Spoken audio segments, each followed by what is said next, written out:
Je me dis je vais pas commencer direct la journée en pétant un câble. Alors je vous fais un gros bisou. Moi je vais aller à mon écho et je vous ferai des petites stories tout à l'heure. Voilà, allez, je vous embrasse pour tous ceux qui sont chez eux. Force et courage tous les autres à l'école. Bon, on est en route là pour l'écho, on est quand même rassurés puisqu'il y a quoi, 2-3 gugus dehors, ils font leurs courses. Et bon, et là tu vois, ils vont faire leurs courses tous les jours, c'est sûr et certain. Vincent a l'autorisation de venir avec moi à l'échographie, sauf que il veut pas forcément venir avec moi. Donc voilà, pour éviter le maximum de risques et tout. Franchement, c'est vraiment une situation de merde quoi, parce que il a envie de voir son bébé et tout. Donc voilà, et en même temps, comme ça on est solidaire avec toutes ces femmes qui peuvent pas prendre leur mec avec à l'échographie. Donc voilà, à voir. Ce que je voulais vous dire, c'est voilà, on a pris la décision de rentrer en France par rapport à la petite, voilà, parce qu'on s'est dit s'il nous arrive quoi que ce soit, je touche du bois, si on est seul là-bas, ça va être très compliqué. Donc c'est vrai que dans ces moments difficiles, il vaut mieux être auprès de nos familles. Donc voilà pourquoi on a pris la décision de rentrer en France. Voilà, j'espère que ça va pas durer très longtemps. C'est vrai que pour moi c'est très difficile de balayer mes affaires à droite à gauche depuis qu'on a déménagé. Voilà, sur Londres, j'ai l'impression que j'arrive jamais à me poser quelque part. Donc voilà, manque de peau, manque de chance là pour le problème. On peut rien faire, hein, c'est un virus. Donc j'espère que ça va vite passer et que je pourrai vite retrouver ma maison parce que malgré tout, voilà, c'est compliqué de balayer. Super compliqué de prendre nos affaires à droite à gauche quand on a un enfant. Autant bon, si on était sans la petite, ça me posait pas problème. Mais là, c'est vrai qu'il y a tellement d'affaires à chaque fois, tout prendre. C'est compliqué. Donc voilà, franchement j'espère que ça va pas durer longtemps, qu'on va vite pouvoir tous reprendre nos vies. Voilà, mais en attendant, on va profiter voilà, de rester en famille, de profiter de tout le monde. Voilà, c'est juste trop bien, c'est trop la vie. Bonjour à tous, je voulais revenir sur ce que j'ai dit hier. Pour commencer, je tenais à m'excuser encore une fois. Je reçois des milliers de messages de haine, de mort, alors qu'une seule partie de la vidéo tourne partout sans qu'on voie le pourquoi du comment. Et je voulais vous expliquer avec cette vidéo pour que vous puissiez au moins comprendre pourquoi j'en suis arrivée là à péter un plomb et à dire de la merde. Tout a commencé quand je suis restée bloquée en Tunisie. J'ai pleuré, j'ai paniqué, j'ai commencé à dire des conneries et de là, je me suis fait insulter de choses atroces.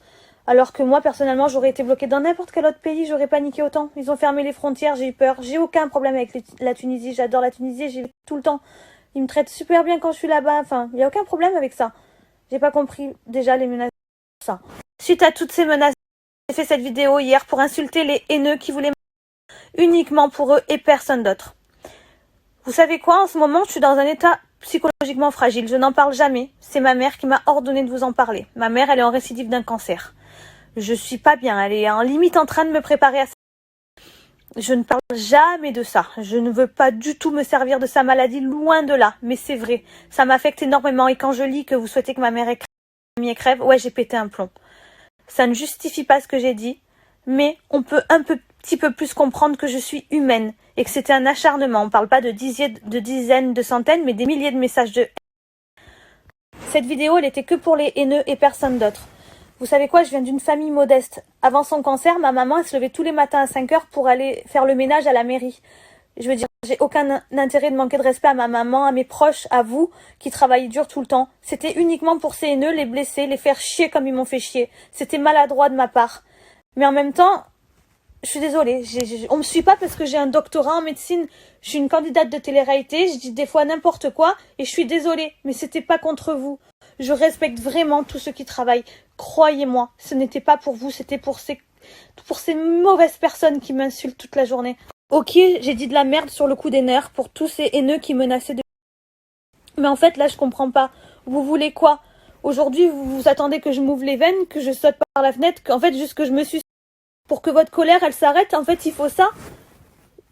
Pourtant, 5 minutes après, j'ai fait des excuses, mais personne n'a repartagé mes excuses. On reste que sur le mauvais, pour engrainer la haine. Et de là, en fait, même j'ai vu par exemple Cyril Hanouna, que j'adore, repartager ma vidéo dans TPMP, que je regarde tout le temps. Et c'est dommage de ne pas avoir mis mes excuses, parce que c'est de l'information aussi. on voit que ce bout de vidéo et on comprend pas pourquoi. C'est pas normal. Je comprends pas des influenceurs qui m'ont enfoncé. Moi, quand certains ils étaient dans le fond, j'ai jamais repartagé, j'ai jamais fait ça. Et si un jour il y en a qui font des gaffes et qui se retrouvent encore dans le fond, mais je le ferai pas en fait, je l'ai jamais fait. Je vois pas l'intérêt en fait de faire ça. Je voudrais aussi remercier toutes les personnes qui m'ont pas enfoncé. Jessica, Magali, Cécile, Moïse, Lisa, enfin des gens qui... Oui, j'ai dit de la merde, mais ils m'ont pas enfoncé. J'espère qu'en voyant cette vidéo, on verra le pourquoi du comment, les circonstances atténuantes. Tout le monde peut faire des erreurs dans la vie. J'espère que dans votre cœur, vous trouverez la force de me pardonner. Je sais pas, rappelez-vous une grosse boulette que vous avez fait et que vous êtes bien content qu'on vous a pardonné. Ben voilà, je suis dans ce cas-là. Et j'espère vraiment que tout le monde pourra comprendre et y voir plus clair. Je vous embrasse, passez une bonne soirée. Vous posez beaucoup la question de qu'est-ce que ça me ferait si je devais accoucher toute seule.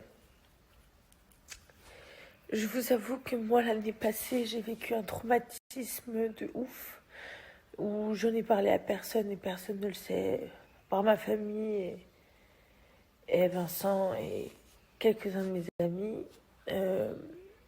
Je pourrais jamais accoucher si Vincent n'était pas avec moi. Donc je compatis grave pour toutes les femmes là qui sont en plein stress, qui m'écrivent pour me dire qu'elles vont peut-être vivre ça toutes seules. Je me vois pas du tout, je pourrais pas, j'y arriverai pas. Et donc vraiment, je vous jure, restez chez vous. Restez chez vous, vous vous rendez pas compte. Même toutes ces personnes âgées qui sont tout seuls dans leurs appartements et qui attendent désespérément que ça se termine pour pouvoir voir leurs enfants, leurs petits-enfants. Les personnes qui travaillent dans le milieu médical, les personnes dans l'agroalimentaire, les routiers, enfin toutes ces personnes, je pense qu'on n'a vraiment pas le droit d'être égoïste à ce point. Donc voilà. Franchement, peut-être c'est mes hormones et que je suis fatiguée, mais je vous jure, restez chez vous. Ne soyez pas égoïste comme ça. Il y a trop de gens qui souffrent de la situation. Et encore, moi, je souffre même pas, moi. Mais je pense à toutes ces personnes et à tous les messages que je reçois. Je vous jure, j'ai vraiment mal au cœur. Alors, restez chez vous. Vraiment, restez chez vous. Dans ce pays, la France, on dit égalité, fraternité, liberté. Ben, s'il vous plaît, soyez au moins fraternels, soyez solidaires, je vous jure, les uns avec les autres. Par pitié, c'est pas compliqué. Restez chez vous.